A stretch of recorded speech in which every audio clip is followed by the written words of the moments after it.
নাম শ্রী উপেন্দ্রনাথ ঘোষ। নিবাস বীরভূম জেলার টগরা নামক গ্রামে। 1872 সালে আমি বিএ পাশ করিয়া চাকরির সন্ধানে প্রবৃত্ত হই। কয়েক মাস ধরিয়া বহু স্থানে বহু আবেদন করিলাম, কিন্তু কোনরূপ ফল হইল না। অবশেষে সিউড়ি জেলা স্কুলে দ্বিতীয় শিক্ষকের পদ শূন্য হইয়াছে সংবাদ পাইয়া স্বয়ং সদরে গিয়া বহু লোকের খোসামদ করিয়া উক্ত কর্মে নিযুক্ত হলাম। আমার বেতন হইল মাসিক 50 টাকা। আমাদের গ্রাম হইতে সিউড়ি 12 ক্রোশ পথ ব্যবধান। বরাবর একটি কাঁচা রাস্তা আছে। আমি গ্রামে ফিরিয়া গিয়া নিজের জিনিসপত্র লইয়া আসিয়া 2 দিন পরে নূতন কর্মে প্রবৃত্ত হইলাম। যেমন অল্প বেতন, সেইরূপ একটি ছোটখাটো সস্তা বাড়ি খুঁজিতে লাগিলাম, কিন্তু পাইলাম না। হেডমাস্টার মহাশয়ের বাসাতেই শয়ন ও আহারাদি করি। দিবসে বিদ্যালয়ে কর্ম করি এবং অবসরের সময় বাসা খুঁজে বেড়াই। অবশেষে শহরের প্রান্তে একটি বৃহৎ খালি পাকা বাড়ির সন্ধান পাইলাম। বাড়িটি বহুকাল খালি পড়িয়া আছে। স্থানে স্থানে ভগ্ন, তথাপি বাসোপযোগী কয়েকখানি ঘর তাহাতে ছিল। মাসিক 5 টাকা মাত্র ভাড়া দিলেই বাড়িখানি পাওয়া যায়। কিন্তু গুজব এই যে বাড়িটিতে ভূত আছে। তখন আমি সদ্য কলেজের ছোকরা, ইয়ং বেঙ্গল। ভূতের ভয়ে যদি পশ্চাৎপদ হই, তবে আমার বিদ্যা মর্যাদা একেবারে ধূলিসাৎ হইয়া যায়। সুতরাং বাড়ি লওয়াই স্থির করিলাম। কিন্তু অত দূরে একাকী থাকা নিরাপদ নহে, চোর ডাকাতের ভয়ও তো আছে। তাই একজন সঙ্গী অনুসন্ধান করিতে লাগিলাম। একজন জুটিয়াও গেলেন। তিনি আমাদের স্কুলের 4র্থ শিক্ষক, নাম রাসবিহারী মুখোপাধ্যায়। যদিও তিনি বিএ পাশ করেন নাই, তথাপি কলেজে অধ্যয়ন করিয়াছেন এবং নিজেকে ইয়ং বেঙ্গল শ্রেণীভুক্তই মনে করেন। তাহার পূর্ব বাসায় কিছু অসুবিধে হইতেছিল, তাই তিনি আমার সহিত যোগদান করিয়া সেই বাড়িটি লইতে প্রস্তুত হইলেন।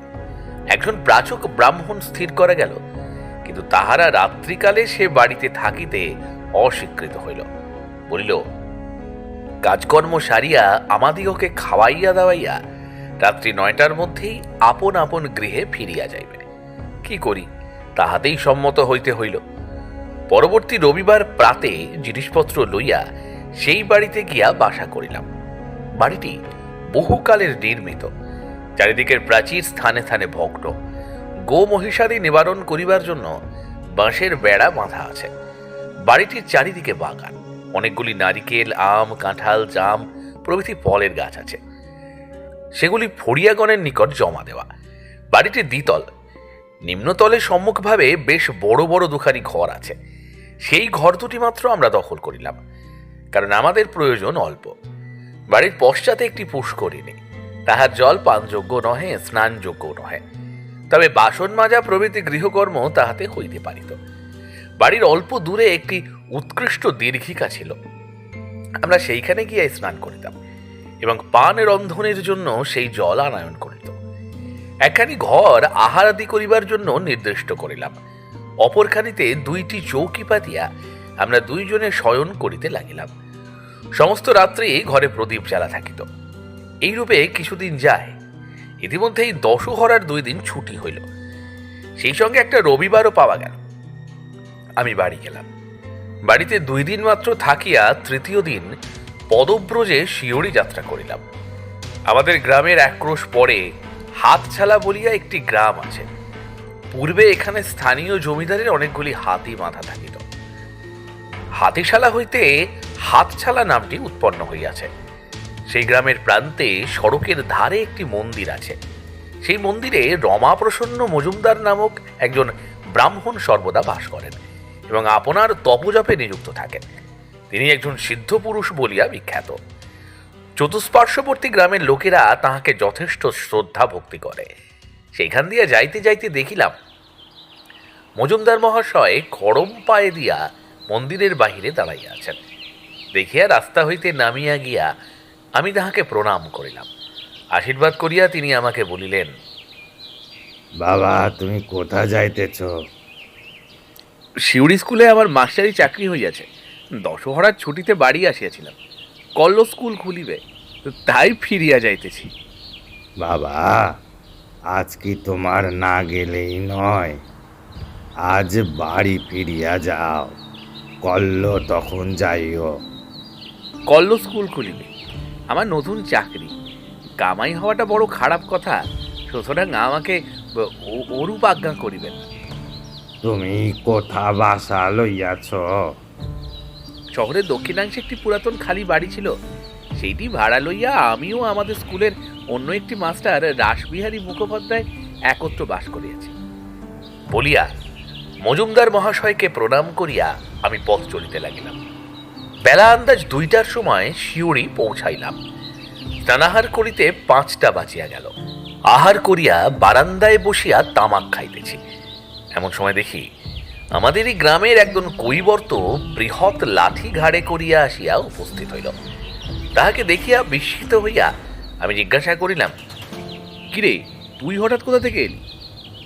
আগে মা ঠাকুরানী এই চিঠিটি আছেন এবং এই একটি কবচ আপনার হাতে পড়বার জন্য পাঠিয়ে দিয়েছেন। বলিয়া চিঠি ও কবচ দিল।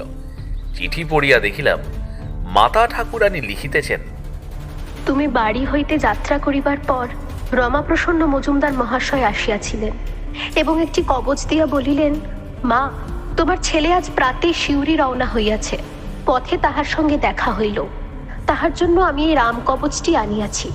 তুমি যেমন করিয়া পারো আজই এ কবচ তোমার ছেলেকে পাঠাইয়া দাও এবং বিশেষ করিয়া লেখো যেন আজই সে এ কবচ ধারণ করে।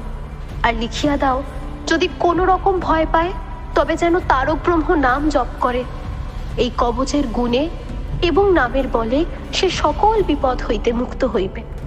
সুতরাং আমি দিনু কৈবর্তকে দিয়া এই চিঠি ও কবচ পাঠাইলাম।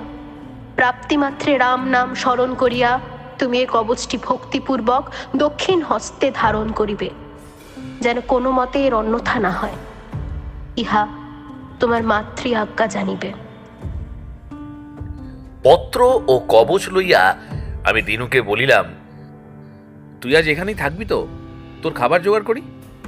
আগে না, মা ঠাকুরানী বিশেষ করিয়া বলিয়া দিয়াছেন, তুই নিজে দাঁড়াইয়া থাকিয়া কবচটি পড়াইয়া দিবি এবং আজ রাত্রেই আসিয়া আমাকে সংবাদ দিবি যে আমার ছেলে কবচ পড়িয়াছে। সুতরাং তাহাকে থাকিবার জন্য আর অনুরোধ করিলাম না। তার হাতে 2 আনা পয়সা দিয়া বলিলাম, এই নে, বাজার হইতে কিছু মুড়ি মুড়কি কিনিয়া পথে খাইতে খাইতে যাইবি। তার সম্মুখে কবচটি আমি হস্তে ধারণ করিলাম। সে আমায় প্রণাম করিয়া বিদায় গ্রহণ করিল। সেদিন রাত্রে আহারাদির পর যথাসময়ে 2 জনে শয়ন করিলাম। উভয়ের চৌকির শিয়রে 2টি বড় বড় জানালা খোলা ছিল। আকাশে মেঘ, মাঝে মাঝে গুঁড়ি গুঁড়ি বৃষ্টি পড়িতেছে, আবার মাঝে মাঝে প্রবল বায়ু আসিয়া মেঘকে উড়াইয়া একাদশীর চন্দ্রকে দৃশ্যমান করিতেছে। আমরা দুজনে কিয়ৎক্ষণ গল্প গুজব করিয়া নিস্তব্ধ হইলাম। পথশ্রমে কাতর ছিলাম, শীঘ্রই ঘুমাইয়া পড়িলাম। অনেক রাত্রে হঠাৎ ঘুম ভাঙিয়া দেখি বাতাসে প্রদীপটা নিবিয়া গিয়াছে। ক্ষীণ মেঘপুঞ্জের অন্তরাল হইতে জ্যোৎস্নালোকে জানালা পথে প্রবেশ করিয়া বিপরীত দিকের দেওয়ালের একটা অংশকে আলোকিত করিয়াছে। ঘুমে জড়িত চক্ষু অল্প খুলিয়া দেখিলাম যেন একটা কঙ্কালসার বৃদ্ধ আমার শয্যার উপর হাঁটু গাড়িয়া থাবা পাতিয়া বসিয়া আছে এবং এক দৃষ্টে আমার প্রতি চাহিয়া রইয়াছে। তাহার মুখখানা যেন বহুদিন রোগে শীর্ণ, গালের চামড়া ঝুলিয়া পড়িয়াছে, দন্তহীর মাড়ির উপর তাহার ওষ্ঠদয় চুপসিয়া বসিয়া গিয়াছে। মাথায় সাদা ছোট চুলগুলো যেন দাঁড়াইয়া রহিয়াছে। তাহার চক্ষু দুটা হইতে যেন ক্রোধ, ঘৃণা ও বিদ্রুপের জ্বালা বহির্গত হইতেছে। দেখিয়া আমি আপাদমস্তক শিহরিয়া উঠিলাম, ভয়ে চক্ষু মুদ্রিত করিলাম, কিন্তু সে অবস্থায় অধিকক্ষণ থাকিতে পারিলাম না। আবার চক্ষু খুলিলাম, আবার দেখিলাম সে বিভৎস মূর্তি ঠিক সেই অবস্থায় বসিয়া আছে। আবার চক্ষু মুদ্রিত করিলাম। তখন হঠাৎ মাতা ঠাকুরানীর পত্রের কথা স্মরণ হইল। মনে মনে বলিলাম, আমার ভয় কি? আমার হস্তে রক্ষা কবচ রহিয়াছে এবং মৃদুস্বরে তারক ব্রহ্ম নাম জপ করিতে লাগিলাম। কিয়ৎক্ষণ পরে আবার চক্ষু খুলিলাম, তখন সে মূর্তি আর নাই। সাহস পাইয়া উঠিয়া বসিলাম এবং জড়িত কণ্ঠে আমার বন্ধুকে ডাকিতে লাগিলাম। রাসবিহারী বাবু উঠিয়া বলিলেন, কি মশাই? আমি তখন প্রদীপ জ্বালিয়া সমস্ত ঘটনা তাহাকে প্রকাশ করিয়া বলিলাম। তিনি অত্যন্ত ভীত হইলেন। সমস্ত রাত্রি আমরা গল্প করিয়াই কাটাইয়া দিলাম। পরদিন প্রভাতে সে গৃহ ত্যাগ করিয়া অন্যত্র আশ্রয় গ্রহণ করিলাম। আহারাদি করিয়া 10:30টার সময় স্কুলে গেলাম। টিফিনের সময় ডাকওয়ালা পিয়ন একখানি পত্র দিল। দেখিলাম সেখানেই রমাপ্রসন্ন মজুমদার মহাশয় লিখিয়াছেন। চিঠির তারিখ ও ছাপ গত কল্লকার। চিঠিখানিতে লেখা আছে, শ্রী শ্রী দুর্গা শরণং পরম শুভাশীর্বাদা সন্তু বিশেষ। বাবা জীবন, গত কল্য তোমার সহিত সাক্ষাৎ হওয়ার পর আমি তোমাদের বাটিতে গিয়াছিলাম এবং তোমার মাতা ঠাকুরানীকে তোমার নিমিত্ত একটি রাম কবচ দিয়া আসিয়াছি। তাহাকে অনুরোধ করিয়াছি যে অদ্যই তিনি সেটি যে কোনো উপায়ে যেন তোমাকে পাঠাইয়া দেন, যাহাতে অদ্যই নিশা গমনের পূর্বে কবচটি তুমি ধারণ করিতে পারো। বোধহয় অদ্য রাত্রে তুমি কোনরূপ ভয় পাইবে, কিন্তু সেই রাম কবচটির গুণে তোমার কোনো বিপদ হইবে না। কবচটি তুমি নিয়ত ধারণ করিয়া থাকিবে এবং আরও যদি কখনো ভয়ের কারণ ঘটে তবে তারক ব্রহ্ম নাম জপ করিবে। সর্বদা শুদ্ধাচারে থাকিবে। অত্র কুশল। মা ভবানী তোমার মঙ্গল করুন। ইতি নিয়ত আশীর্বাদক শ্রীরাম প্রসন্ন দেব শর্মা। পত্রখানি পড়িয়া আমার বিস্ময়ের অবধি রহিল না। সেখানে রাসবিহারী বাবুকে দেখাইলাম। তিনিও খুব আশ্চর্য হইলেন। পূজার ছুটির সময় বাড়ি গিয়া প্রথমেই মজুমদার মহাশয়কে প্রণাম করিতে গেলাম। যে বিপদ হইতে তিনি আমাকে উদ্ধার করিয়াছেন তাহার জন্য অনেক কৃতজ্ঞতা প্রকাশ করিয়া জিজ্ঞাসা করিলাম, আচ্ছা, আমি যে সেই রাত্রে ভয় পাইব এ কথা আপনি কি করিয়া জানিতে পারিয়াছিলেন? একটু মৃদু হাস্য করিয়া মজুমদার মহাশয় বলিলেন, তুমি যখন সেদিন আসিয়া আমাকে প্রণাম করিলে তখন আমি দেখিলাম একটি প্রেতাত্মা তোমার পশ্চাতে বেড়াইতেছে। কোনো কারণে সে তোমার উপর ভয়ানক ক্রুদ্ধ হইয়াছে এবং তোমার প্রাণহানি করিবার মানসেই তোমার সঙ্গ লইয়াছে। কেবল উপযুক্ত ক্ষণ পাই নাই বলিয়া সে পর্যন্ত কৃতকার্য হইতে পারে নাই। তুমি চলিয়া গেলে আমি গণনা করিয়া দেখিলাম যে সেই রাত্রেই ক্ষণ উপস্থিত হইবে। তাই তাড়াতাড়ি একটি রাম কবচ লিখিয়া তোমার মাতা ঠাকুরানীকে দিয়া আসিয়াছিলাম। যাহা হোক, কবচটি তুমি কখনো পরিত্যাগ করিও না। মজুমদার মহাশয়, আমার সঙ্গে যে লোকটি সেই ঘরে শয়ন করিতেন তিনি কোনরূপ ভয় দেখিলেন না কেন? আমরা উভয়ই একত্রে সেই বাড়িতে ছিলাম, তবে আমার উপরেই ভূতের এত আক্রোশ কেন? সেই লোকটির নাম কি? তাহার নাম রাসবিহারী মুখোপাধ্যায়। ওহো, তিনি ব্রাহ্মণ। এই কারণেই ভূত সহসা তাহার কিছু করিতে পারে নাই। তুমি কায়স্থ, তোমার প্রাণহানি করা তাহার পক্ষে সহজ হইত। এই কথা শুনিয়া কিয়ৎক্ষণ আমি নীরবে চিন্তা করিতে লাগিলাম। পরে বলিলাম, সে ভূত কি এখনো আমার অনিষ্ট চেষ্টা করিতেছে? করিতেছে, আর একবার সে তোমায় দেখা দিবে, কিন্তু সে ক্ষণ কতদিনে উপস্থিত হইবে তাহা আমি এখন বলিতে পারি না। কিন্তু এই রাম কবচের বলে তোমার কোনো বিপদ হইবে না। তারপর 18 বৎসর কাটিয়া গেল। সে ভূতের কথা আমি প্রায় বিস্মৃত হইলাম।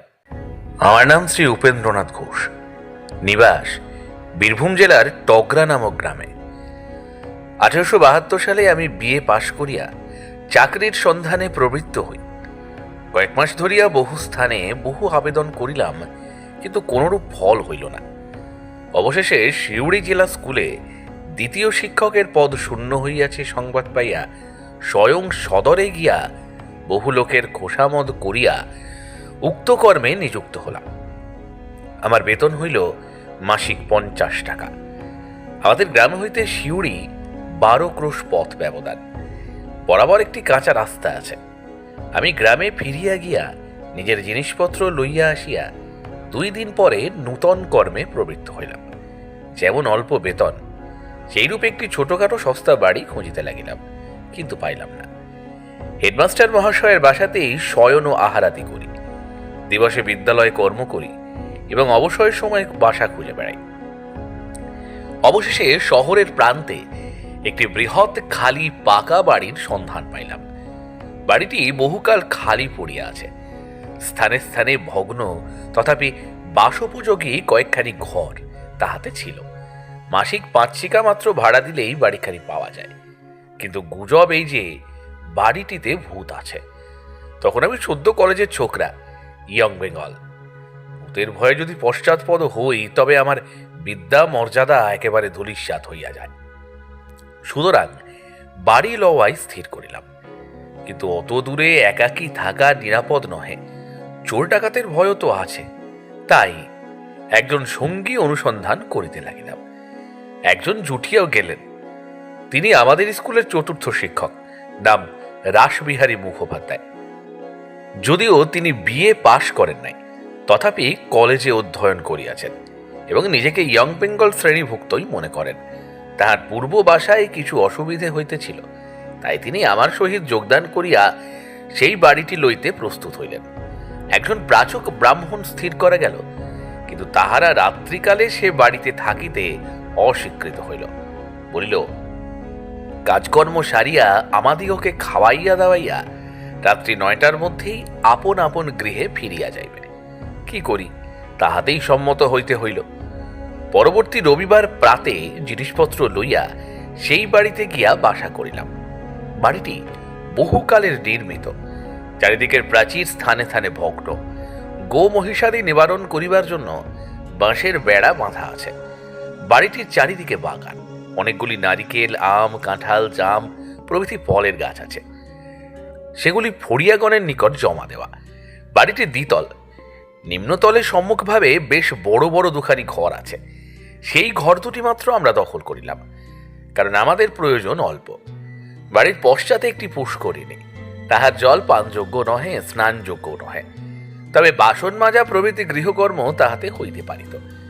বাড়ির অল্প দূরে একটি উৎকৃষ্ট দীর্ঘিকা ছিল। আমরা সেইখানে গিয়ে স্নান করিতাম এবং পান রন্ধনের জন্য সেই জল আনয়ন করিত। একখানি ঘর আহারাদি করিবার জন্য নির্দিষ্ট করিলাম।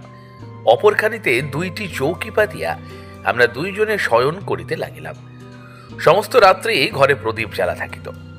এইরূপে কিছুদিন যায়। ইতিমধ্যেই দশহরার 2 দিন ছুটি হইল। সেই সঙ্গে একটা রবিবারও পাওয়া গেল।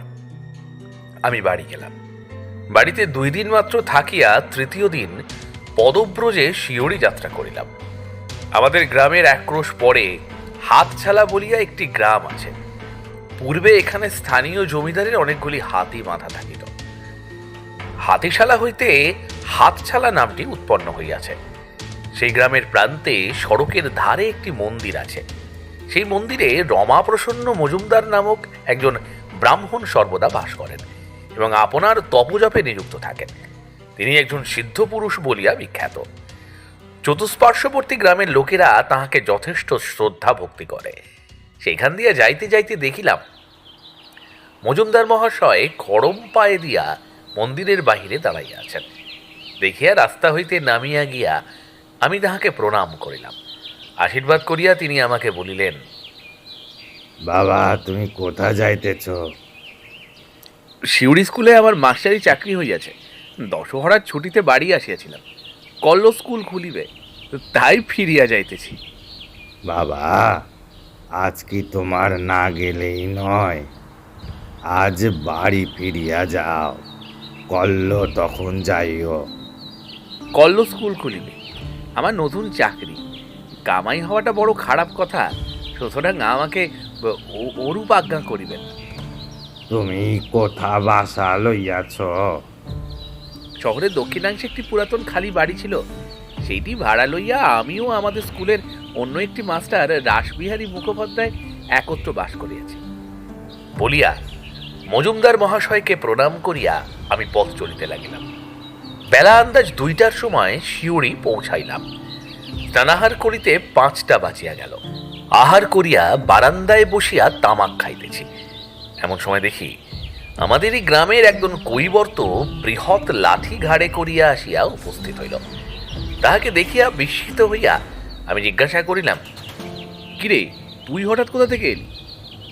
আগে মা ঠাকুরানী এই চিঠিটি আছেন এবং এই একটি কবচ আপনার হাতে পড়বার জন্য পাঠিয়ে দিয়েছেন। বলিয়া চিঠি ও কবচ দিল। চিঠি পড়িয়া দেখিলাম মাতা ঠাকুরানী লিখিতেছেন, তুমি বাড়ি হইতে যাত্রা করিবার পর রমাপ্রসন্ন মজুমদার মহাশয় আসিয়াছিলেন এবং একটি কবচ দিয়া বলিলেন, মা, তোমার ছেলে আজ প্রাতে শিউরি রওনা হইয়াছে, পথে তাহার সঙ্গে দেখা হইল, তাহার জন্য আমি এই রাম কবচটি আনিয়াছি। তুমি যেমন করিয়া পারো আজই এ কবচ তোমার ছেলেকে পাঠাইয়া দাও এবং বিশেষ করিয়া লেখো যেন আজই সে এ কবচ ধারণ করে। আর লিখিয়া দাও, যদি কোনো রকম ভয় পায় তবে যেন তারক ব্রহ্ম নাম জপ করে। এই কবচের গুণে এবং নামের বলে সে সকল বিপদ হইতে মুক্ত হইবে। সুতরাং আমি দিনু কৈবর্তকে দিয়া এই চিঠি ও কবচ পাঠাইলাম। প্রাপ্তিমাত্রে রাম নাম স্মরণ করিয়া তুমি এই কবচটি ভক্তিপূর্বক দক্ষিণ হস্তে ধারণ করিবে, যেন কোনো মতে এর অন্যথা না হয়। ইহা তোমার মাতৃ আজ্ঞা জানিবে।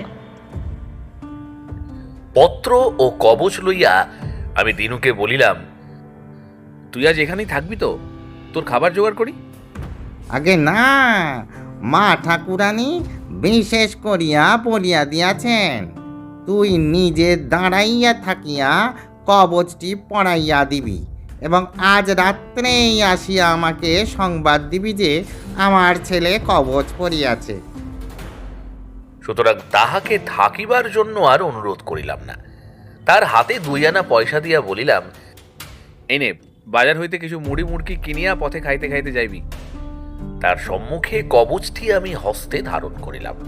সে আমায় প্রণাম করিয়া বিদায় গ্রহণ করিল। সেদিন রাত্রে আহারাদির পর যথাসময়ে 2 জনে শয়ন করিলাম। উভয়ের চৌকির শিয়রে 2টি বড় বড় জানালা খোলা ছিল। আকাশে মেঘ, মাঝে মাঝে গুঁড়ি গুঁড়ি বৃষ্টি পড়িতেছে, আবার মাঝে মাঝে প্রবল বায়ু আসিয়া মেঘকে উড়াইয়া একাদশীর চন্দ্রকে দৃশ্যমান করিতেছে। আমরা দুজনে কিয়ৎক্ষণ গল্প গুজব করিয়া নিস্তব্ধ হইলাম। পথশ্রমে কাতর ছিলাম, শীঘ্রই ঘুমাইয়া পড়িলাম। অনেক রাত্রে হঠাৎ ঘুম ভাঙিয়া দেখি বাতাসে প্রদীপটা নিবিয়া গিয়াছে।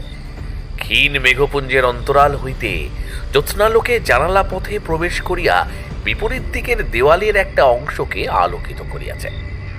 ঘুমে জড়িত চক্ষু অল্প খুলিয়া দেখিলাম যেন একটা কঙ্কালসার বৃদ্ধ আমার শয্যার উপর হাঁটু গাড়িয়া থাবা পাতিয়া বসিয়া আছে এবং এক দৃষ্টে আমার প্রতি চাহিয়া রইয়াছে।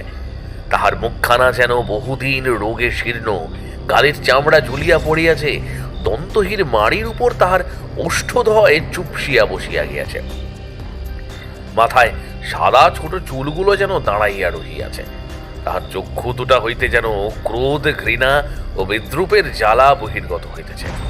দেখিয়া আমি আপাদমস্তক শিহরিয়া উঠিলাম, ভয়ে চক্ষু মুদ্রিত করিলাম, কিন্তু সে অবস্থায় অধিকক্ষণ থাকিতে পারিলাম না। আবার চক্ষু খুলিলাম, আবার দেখিলাম সে বিভৎস মূর্তি ঠিক সেই অবস্থায় বসিয়া আছে। আবার চক্ষু মুদ্রিত করিলাম। তখন হঠাৎ মাতা ঠাকুরানীর পত্রের কথা স্মরণ হইল। মনে মনে বলিলাম, আমার ভয় কি? আমার হস্তে রক্ষা কবচ রহিয়াছে এবং মৃদুস্বরে তারক ব্রহ্ম নাম জপ করিতে লাগিলাম। কিয়ৎক্ষণ পরে আবার চক্ষু খুলিলাম, তখন সে মূর্তি আর নাই। সাহস পাইয়া উঠিয়া বসিলাম এবং জড়িত কণ্ঠে আমার বন্ধুকে ডাকিতে লাগিলাম। রাসবিহারী বাবু উঠিয়া বলিলেন, কি মশাই? আমি তখন প্রদীপ জ্বালিয়া সমস্ত ঘটনা তাহাকে প্রকাশ করিয়া বলিলাম। তিনি অত্যন্ত ভীত হইলেন। সমস্ত রাত্রি আমরা গল্প করিয়াই কাটাইয়া দিলাম। পরদিন প্রভাতে সে গৃহ ত্যাগ করিয়া অন্যত্র আশ্রয় গ্রহণ করিলাম। আহারাদি করিয়া 10:30টার সময় স্কুলে গেলাম। টিফিনের সময় ডাকওয়ালা পিয়ন একখানি পত্র দিল। দেখিলাম সেখানেই রমাপ্রসন্ন মজুমদার মহাশয় লিখিয়াছেন। চিঠির তারিখ ও ছাপ গত কল্লকার। চিঠিখানিতে লেখা আছে, শ্রী শ্রী দুর্গা শরণম, পরম শুভাশীর্বাদা সন্তু বিশেষক। বাবা জীবন, গত কল্য তোমার সহিত সাক্ষাৎ হওয়ার পর আমি তোমাদের বাটিতে গিয়াছিলাম এবং তোমার মাতা ঠাকুরানীকে তোমার নিমিত্ত একটি রাম কবচ দিয়া আসিয়াছি। তাহাকে অনুরোধ করিয়াছি যে অদ্যই তিনি সেটি যে কোনো উপায়ে যেন তোমাকে পাঠাইয়া দেন, যাহাতে অদ্যই নিশাগমনের পূর্বে কবচটি তুমি ধারণ করিতে পারো। বোধহয় অদ্য রাত্রে তুমি কোনরূপ ভয় পাইবে, কিন্তু সেই রাম কবচটির গুণে তোমার কোনো বিপদ হইবে না। কবচটি তুমি নিয়ত ধারণ করিয়া থাকিবে এবং আরও যদি কখনো ভয়ের কারণ ঘটে তবে তারক ব্রহ্ম নাম জপ করিবে। সর্বদা শুদ্ধাচারে থাকিবে। অত্র কুশল। মা ভবানী তোমার মঙ্গল করুন। ইতি নিয়ত আশীর্বাদক শ্রীরাম প্রসন্ন দেব শর্মা। পত্রখানি পড়িয়া আমার বিস্ময়ের অবধি রহিল না। সেখানে রাসবিহারী বাবুকে দেখাইলাম। তিনিও খুব আশ্চর্য হইলেন। পূজার ছুটির সময় বাড়ি গিয়া প্রথমেই মজুমদার মহাশয়কে প্রণাম করিতে গেলাম। যে বিপদ হইতে তিনি আমাকে উদ্ধার করিয়াছেন তাহার জন্য অনেক কৃতজ্ঞতা প্রকাশ করিয়া জিজ্ঞাসা করিলাম, আচ্ছা, আমি যে সেই রাত্রে ভয় পাইব এ কথা আপনি কি করিয়া জানিতে পারিয়াছিলেন? একটু মৃদু হাস্য করিয়া মজুমদার মহাশয় বলিলেন, তুমি যখন সেদিন আসিয়া আমাকে প্রণাম করিলে তখন আমি দেখিলাম একটি প্রেতাত্মা তোমার পশ্চাতে বেড়াইতেছে। কোনো কারণে সে তোমার উপর ভয়ানক ক্রুদ্ধ হইয়াছে এবং তোমার প্রাণহানি করিবার মানসেই তোমার সঙ্গ লইয়াছে। কেবল উপযুক্ত ক্ষণ পাই নাই বলিয়া সে পর্যন্ত কৃতকার্য হইতে পারে নাই। তুমি চলিয়া গেলে আমি গণনা করিয়া দেখিলাম যে সেই রাত্রেই ক্ষণ উপস্থিত হইবে। তাই তাড়াতাড়ি একটি রাম কবচ লিখিয়া তোমার মাতা ঠাকুরানীকে দিয়া আসিয়াছিলাম। যাহা হোক, কবচটি তুমি কখনো পরিত্যাগ করিও না। মজুমদার মহাশয়, আমার সঙ্গে যে লোকটি সেই ঘরে শয়ন করিতেন তিনি কোনরূপ ভয় দেখিলেন না কেন? আমরা উভয়ই একত্রে সেই বাড়িতে ছিলাম, তবে আমার উপরেই ভূতের এত আক্রোশ কেন? সেই লোকটির নাম কি? তাহার নাম রাসবিহারী মুখোপাধ্যায়। ওহো, তিনি ব্রাহ্মণ। এই কারণেই ভূত সহসা তাহার কিছু করিতে পারে নাই। তুমি কায়স্থ। তোমার প্রাণহানি করা তাহার পক্ষে সহজ হইত। এই কথা শুনিয়া কিয়ৎক্ষণ আমি নীরবে চিন্তা করিতে লাগিলাম। পরে বলিলাম, সে ভূত কি এখনো আমার অনিষ্ট চেষ্টা করিতেছে? করিতেছে। আর একবার সে তোমায় দেখা দিবে, কিন্তু সে ক্ষণ কতদিনে উপস্থিত হইবে তাহা আমি এখন বলিতে পারি না। কিন্তু এই রাম কবচের বলে তোমার কোনো বিপদ হইবে না। তারপর 18 বৎসর কাটিয়া গেল। সে ভূতের কথা আমি প্রায় বিস্মৃত হইলাম।